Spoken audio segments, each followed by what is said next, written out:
আসসালামু আলাইকুম ভিউয়ার্স, আজ আমি আপনাদের মাঝে হাজির হলাম খুব সহজে কিভাবে একই ব্যাটার দিয়ে দুইটি স্পঞ্জ তৈরি করা যায়। তো প্রথমে আমি শুকনো উপকরণগুলো চেলে নিলাম। এর মধ্যে ছিল হাফ কাপ ময়দা, 1 চা চামচ বেকিং পাউডার এবং আধা চা চামচ বেকিং সোডা। তো এটিকে আমি ভালো করে মিশিয়ে এক সাইডে সরিয়ে নিলাম। তারপর একটি বোলের মধ্যে দুইটি ডিম ভেঙে নিলাম। ডিমের কুসুমগুলো আলাদা করার প্রয়োজন হয়, যেহেতু আমি এটাকে জার কেক তৈরি করব, তাই কুসুমগুলো একসাথেই বিট করে নিলাম।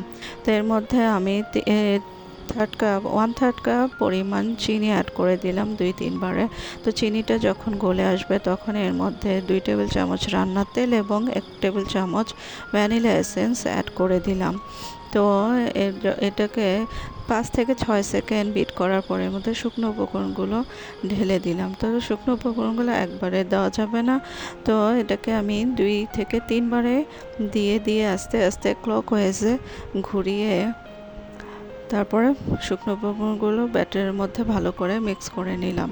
এখন অর্ধেকের বেশি ব্যাটার আমি 5.5 ইঞ্চি মোল্ডের মধ্যে ভ্যানিলা কেকের জন্য ঢেলে নিলাম এবং বাকি ব্যাটারগুলোর মধ্যে কোকো পাউডার দিয়ে একটি চকলেট কেক তৈরি করে নিলাম।